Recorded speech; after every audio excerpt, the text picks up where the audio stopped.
Saya sangat senang berada di keluarga besar Metro Church hari ini, saudara-saudara ya. Namun sebelum saya akan berkhotbah, kita kasih tepuk tangan dulu buat tim yang luar biasa. Saya lihat justru saya tadi datang di sini jam 7:30.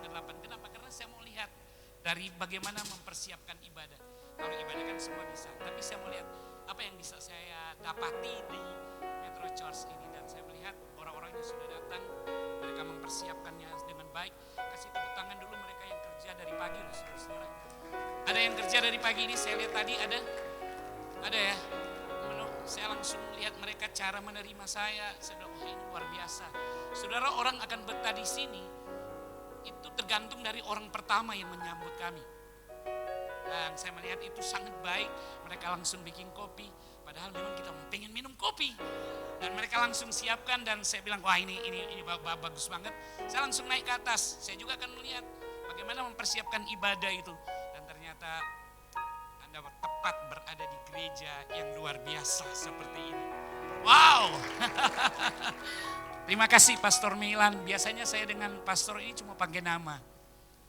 Jujur aja perkenalan tadi terlalu melebihkan. Tapi gini, beliau adalah salah satu mentor terbaik saya. Mentor terbaik. Bahkan waktu saya mau merintis gereja, saya banyak bertanya. Saya bilang, kok banyak orang di Manado ada seorang yang luar biasa leadernya. Malu bertanya, saya suka nanya. Sampai gereja yang saya jalani ini sekarang sudah hampir ada 2 kali ibadah, saudara-saudara ya. Dan saya janji kepada pastor kalau gedung sudah jadi, saya akan rubah nama jadi Metro itu. Dan doakan saudara-saudara ya, karena kami sedang menjajaki untuk pembangunan dan puji Tuhan ada beberapa yang sudah tertarik dengan proyek kami. Tapi tujuan saya di sini adalah khotbah dan saya dikasih waktu paling 40 menit. Saudara harus perhatikan ini. Supaya senang, Tuhan senang, saudara mempersiapkan pribadi saudara, pikiran saudara hanya 40 menit untuk dengar firman Tuhan. Amin. Saya dikasih judul Follow Me. Nah, waktu saya dapat itu, saya langsung teringat di satu kejadian, saudara-saudara. Pada waktu itu saya bersama dengan tim datang di satu tempat di kota yang belum saya kunjungi dan saya ada di sana untuk mengikuti satu seminar. Dan selesai seminar, kami tim diajak oleh panitia untuk makan di salah satu tempat yang katanya itu sangat terkenal di satu kota itu. Dan akhirnya kami kira-kira ada 3 atau 4 atau 5 mobil, saudara-saudara. Dan panitia bilang, ada yang tahu tempat ini? Tiba-tiba ada seorang yang untungnya bukan orang Manado, saudara-saudara ya. Oh, saya sudah pernah ke sana. Oke. Dan dia yang nyetir, saudara-saudara. Dan kami ikut. Saya sempat nanya sama panitia, kira-kira berapa lama kita bisa tiba di tempat itu. Dan apa yang terjadi, saudara-saudara, dibilang gini, oh paling tinggi 20 menit kok. Karena biasanya ada kalau udah macet. Tapi dalam perjalanan, saudara tahu nggak? Saya lihat di jam, teman saya juga lihat, 30 menit nggak sampai-sampai. Sobat jalan, orang saudara-saudara. Dan lucunya, kami itu ikut dia, bayangkan ada 4 mobil ikut. Dan anehnya saudara-saudara, jalan yang kami lalui bukan jalan di mana menuju ke tempat tujuan untuk makan. Justru di tengah jalan kami berhadapan dengan polisi, saudara-saudara. Kenapa? Ternyata kami salah masuk. Di situ hanya boleh masuk one way, satu arah. Kami lawan arah, saudara-saudara. Bayangin, butuh waktu lama lagi untuk polisi tanya, kenapa ini? Itu kan pelanggaran. Semua kami 4 mobil ditahan. Panitia sudah tunggu di sana dan akhirnya cukup lama mereka telepon, kenapa? Apa yang terjadi? Wah, kami ini ditahan polisi karena kami melanggar lalu lintas. Oke, akhirnya jalan. Akhirnya diurus dengan baik, saudara-saudara ya. Dan akhirnya kami tiba di sana. Terus saya bertanya, orang yang antar kita tahu nggak menuju ke sini? Ternyata saudara-saudara dia belum pernah ke situ.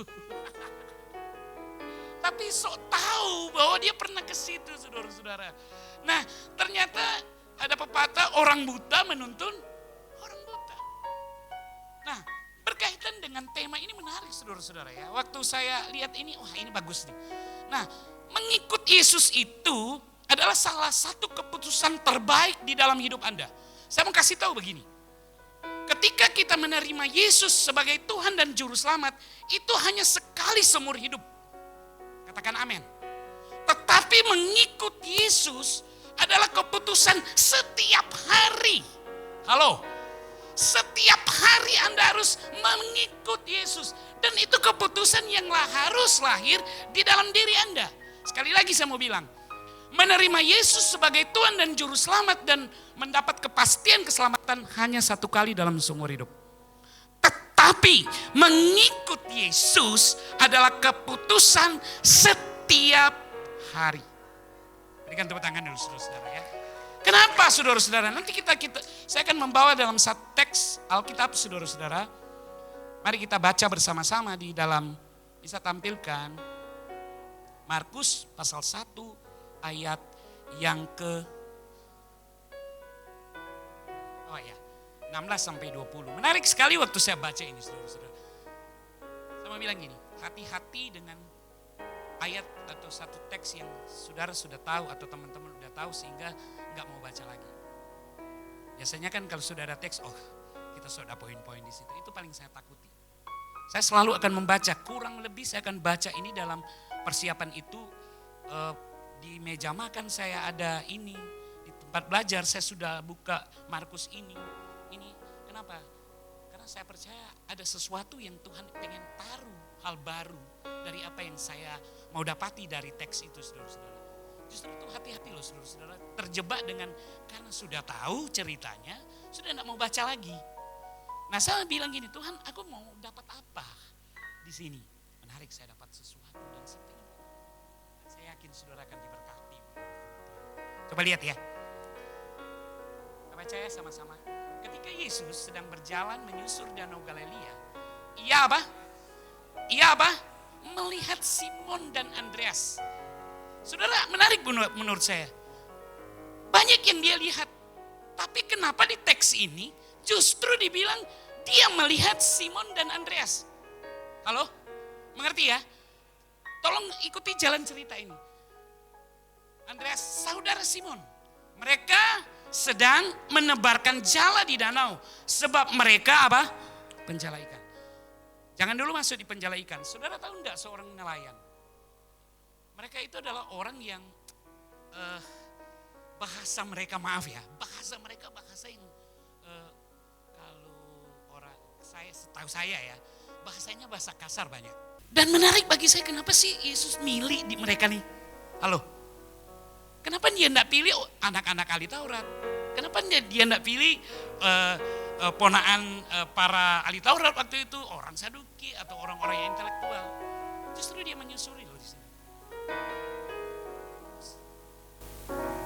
11. Yesus berkata kepada mereka, halo, mari ikutlah aku dan kamu akan kujadikan penjala manusia. Ini yang menarik buat saya. Selanjutnya. Baca keras-keras yang ayat 18, 23.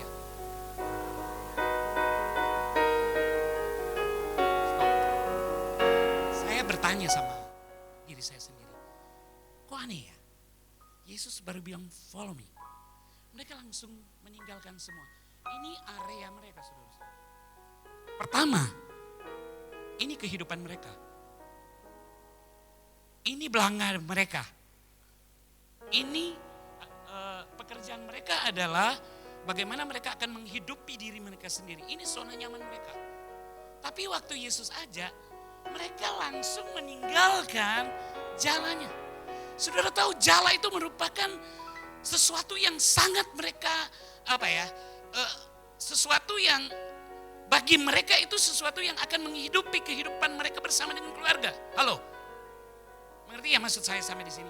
Tapi jelas sekali ayat bilang gini, mereka pun segera meninggalkan jalannya dan mengikut dia. Saya kaget kenapa mereka tidak butuh validasi dulu kepada keluarganya, datang kepada mama atau papa kalau dia punya istri. Dia datang, kita mau ikut Kristus bagaimana? bisa jadi ada hal-hal yang jangan dulu. Ngana masih punya tanggung jawab, benar gak? Benar ya? Saya aja dulu baru mau buka perintisan, saya harus datang kepada orang-orang yang saya pikir itu orang-orang yang berhikmat dan orang yang akan membantu saya. Saya perlu validasi, saudara-saudara. Tapi kenapa waktu Yesus ajak mereka langsung mengambil keputusan untuk ikut? Saya ini cukup lama saya, kenapa ada apa dengan Yesus ini? Kenapa mereka berani langsung mengambil keputusan?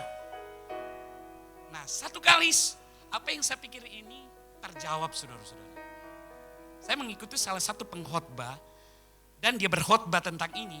Dan akhirnya saya coba cari teks-teks yang berkaitan dengan apa yang dia khotbah dan saya dapat. Saya dapat itu justru waktu saya ada di Agape Langoan, saya melihat satu buku yang dimana pendidikan bagi orang Israel.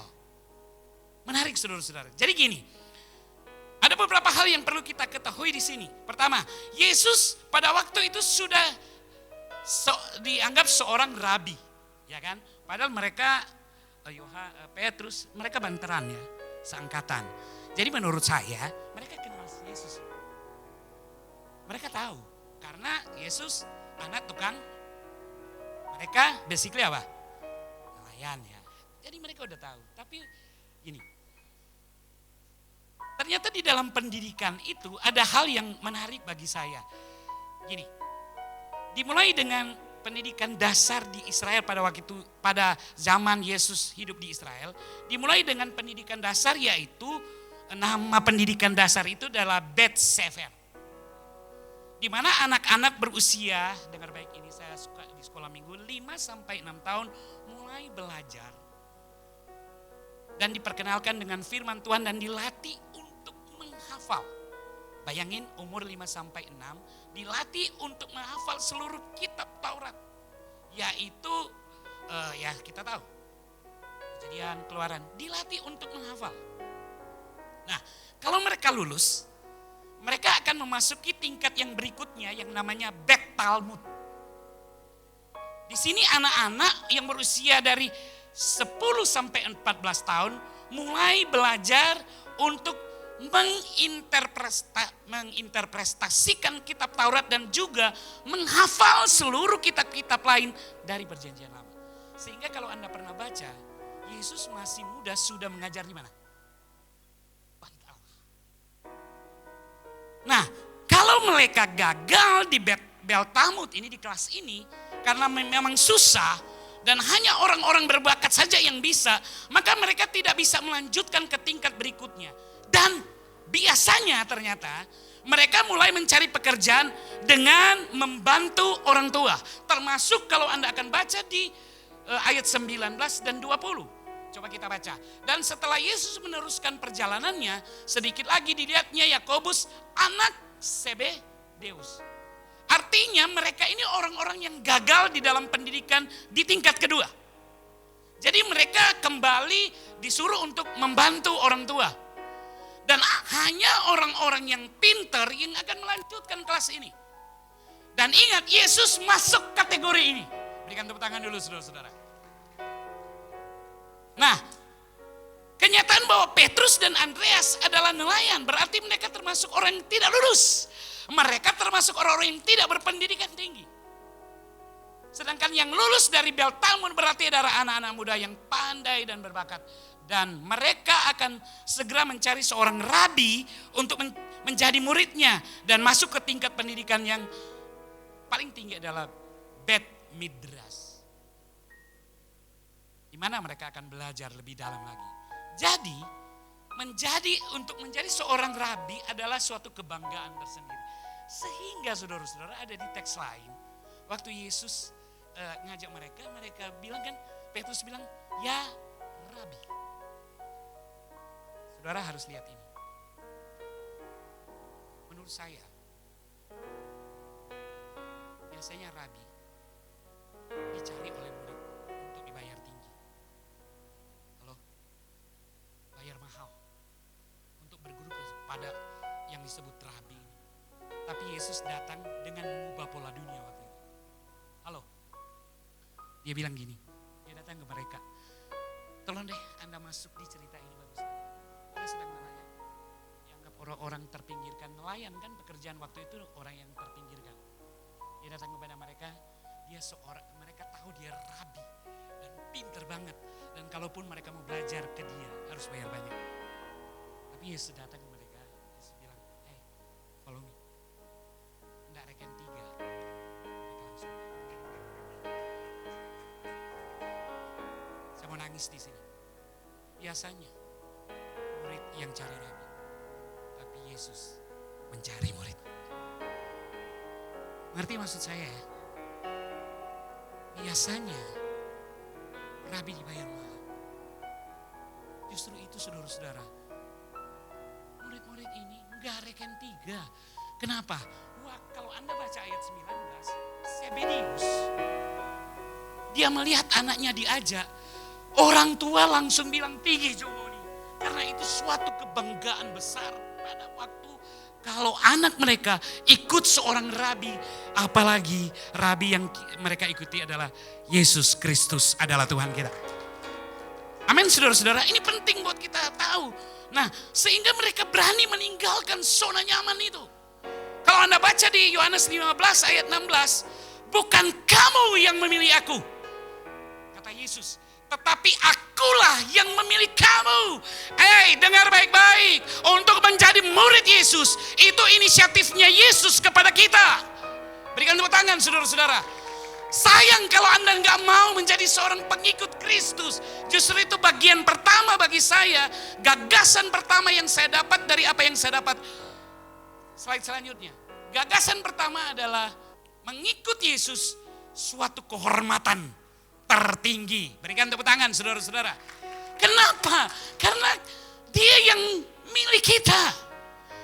Dia yang menginisiasi untuk kita menjadi murid. Saya percaya bahwa untuk menjadi seorang murid, Anda harus ingat posisi murid. Dia harus tunduk kepada guru, melakukan apa yang guru perintahkan. Ini butuh bayar harga, ini butuh komitmen, ini butuh keberanian saudara-saudara.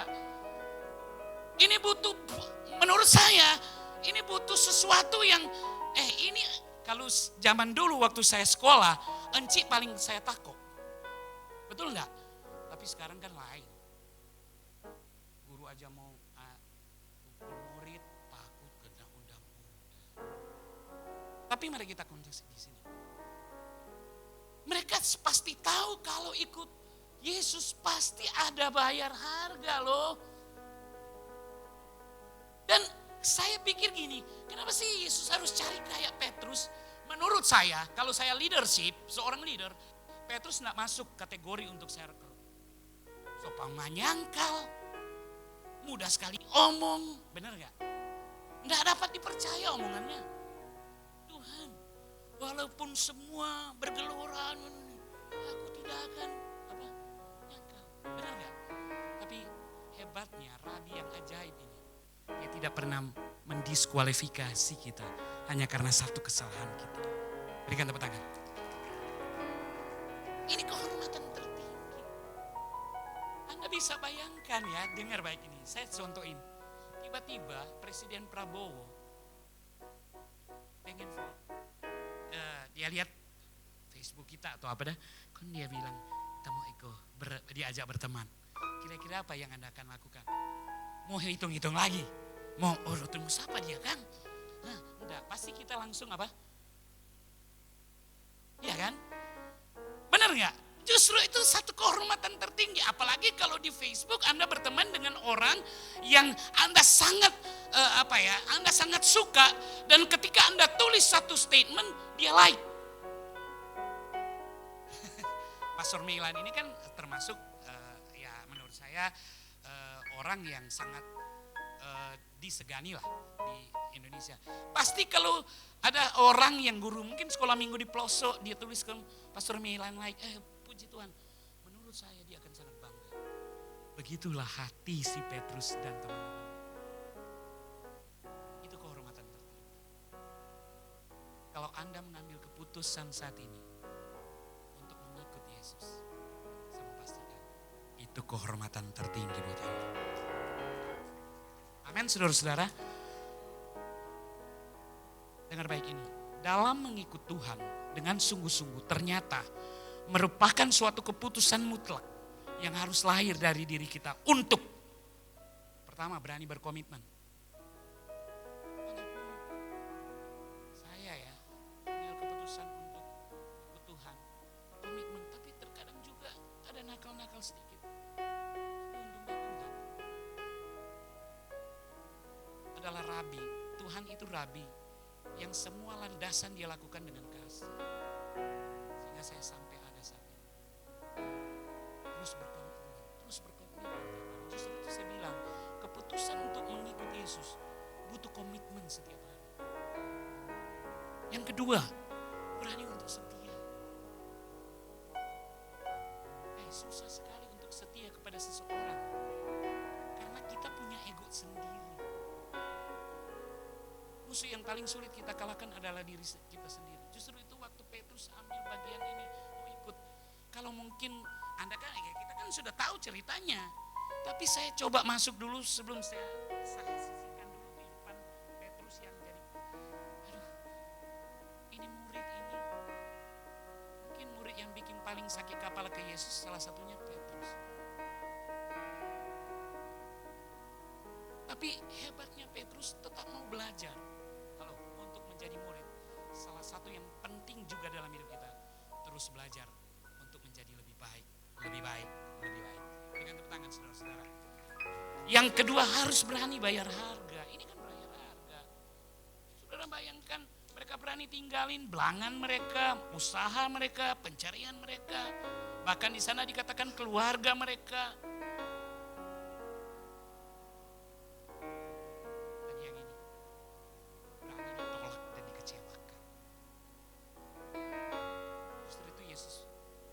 Mengikuti Yesus, berani gak kita pikul salib? Karena kalau di satu sisi, di sana katakan untuk mengikuti Yesus itu harus memikul salib setiap hari.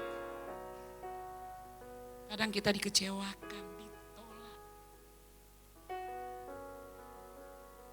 Tapi itu bagian dari kehormatan yang Anda terima, saudara-saudara. Saya kasih tahu ya. Itu bagian dari kehormatan.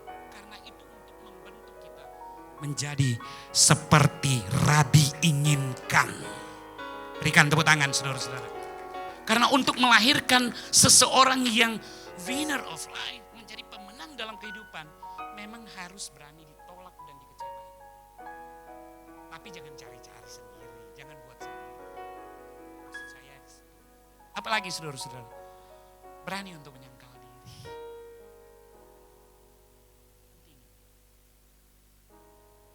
Jadi satu kehormatan karena kita berani ada di semua. Sekali lagi saya mau bilang ya, menerima Yesus sebagai Tuhan dan Juru Selamat merupakan keputusan yang kita buat sekali. Tetapi untuk mengikuti Yesus, untuk menjadi murid, kita harus mengambil keputusan memikul salib setiap hari. Apakah Anda siap? Amin, saudara-saudara. Mari kita lihat Matius 16 ayat 24. Saudara boleh baca bersama-sama.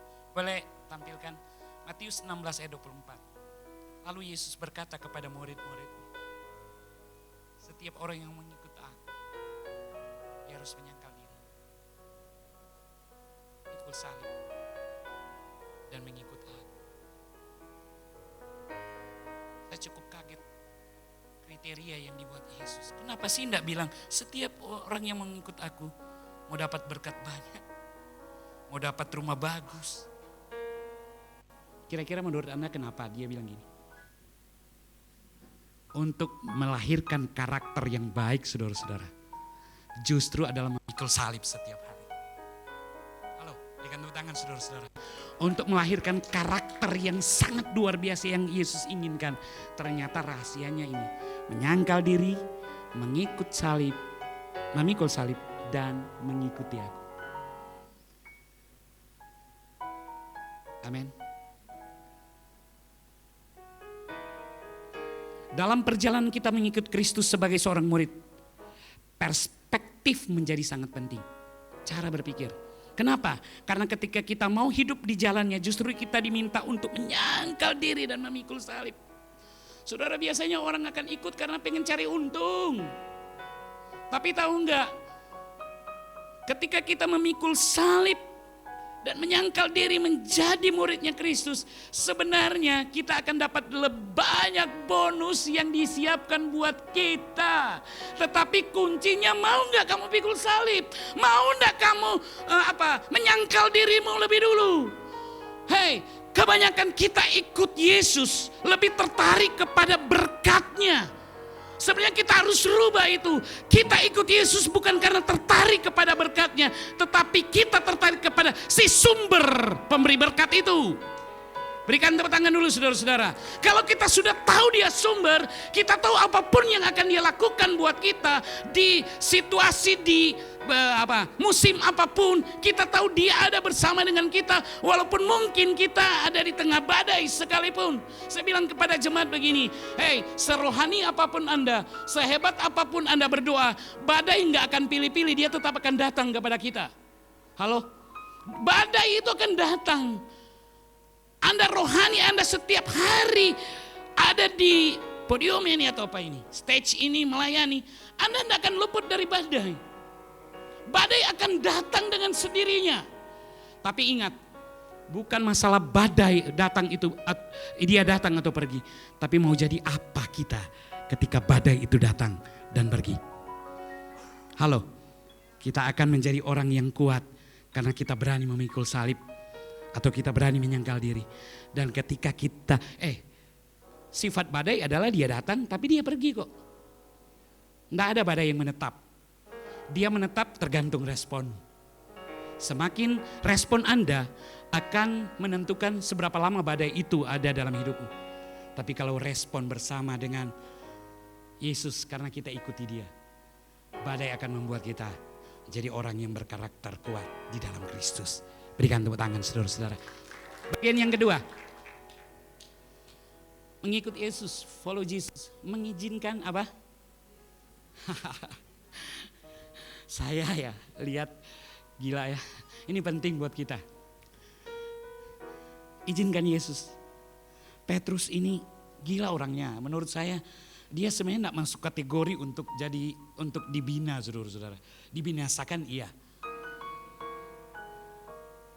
Tapi kehebatan Petrus adalah dia tetap mengizinkan Yesus mengendalikan hidupnya. Orang yang ikut Yesus, izinkan Yesus mengendalikan hidupmu. Kenapa? Kita punya ego loh. Saya suka karena Tuhan mau kendalikan kita. Saya kalau dicubit masih sakit. Ketika dicubit sakit, di otak saya langsung berpikir untuk balas. Tapi kalau kita mau dikendalikan Yesus, Yesus bilang, Alkitab bilang, kasihilah musuh. Halo? Benar gak? Dia kendalikan. Dan Yesus mengendalikan enak. Dia mengendalikan kita karena dia punya tujuan untuk membawa kita di satu tempat. Saya bilang ke jemaat, kenapa kita perlu dikendalikan oleh Yesus? Hei, hari Minggu Anda ada di tempat nyaman kayak gini. Besok Anda ada berhadapan dengan orang-orang yang pemikirnya gak sama dengan Anda. Bisa jadi temanmu itu yang akan menjatuhkan Anda. Bisa jadi Anda punya partner bisnis yang akan menipu Anda. Bisa jadi orang-orang yang Anda anggap itu orang yang Anda percayai bisa membuat Anda dikecewakan. Nah, kalau Anda berhadapan dengan situasi dunia di luar gereja seperti itu dan Anda tidak mau dikendalikan Yesus, Anda bisa bayangkan kita akan jadi apa. Tapi orang-orang yang dikendalikan oleh Yesus, mereka selalu keluar sebagai pemenang di dalam kehidupan mereka. Berikan tepuk tangan saudara-saudara. Yang ketiga, follow Jesus ada tujuan yang jelas. Menjadi pengikut Kristus, kenapa sih? Saya bilang gini, kenapa sih kok langsung mereka buang itu semua? Karena Petrus dan kawan-kawan tahu mereka punya tujuan yang jelas. Tujuan yang jelas ikut Yesus bukan cuma bicara tentang ada di bumi. Tapi mereka tahu sesudah kematian pun mereka punya tempat yang jelas di mana mereka akan hidup kekal bersama si pemimpin ini, si Rabi. Amin saudara-saudara. Dia yang paling tahu tujuan hidup kita. Dan dia yang merencanakan hidup kita. Dia mau kita mengendapi rencananya. Maka dari itu dia sangat ingin kita mengikuti dia. Tujuan bagi kita. Tujuan Tuhan bagi kita. Saudara bisa nambah, tapi ini yang saya catat tadi malam. Pertama, menjadikan kita orang yang lebih dari pemenang, winner of life. Yang kedua, dia akan menjadikan kita rekan sekerjanya dia. Menurut saya, kalau saya disebut, Yesus bilang, aku rekan sekerjamu. Enak gak? Bangga banget. Untuk mengambil bagian, hey, Yesus sudah di surga. Tapi yang melakukan pekerjaan-pekerjaan dia adalah muridnya. Bahkan menurut saya, jangan-jangan murid akan lebih besar dari gurunya. Hey, ini serius nih. Dan dia memberikan otoritas dia kepada kita sebagai pengikut dia. Bahkan kita bisa melakukan jauh. Anda lihat orang-orang yang dipakai Tuhan saat ini. Mereka pimpin KKR. Bahkan bisa menyembuhkan. Bahkan ada yang rebah, ya kan? Bukankah itu luar biasa? Karena itu diberikan oleh Tuhan kepada mereka. Yang ketiga, apa tujuan Tuhan bagi kita? Menerima mahkota kehidupan. Tuhan Yesus memberkati kita semua. Amin.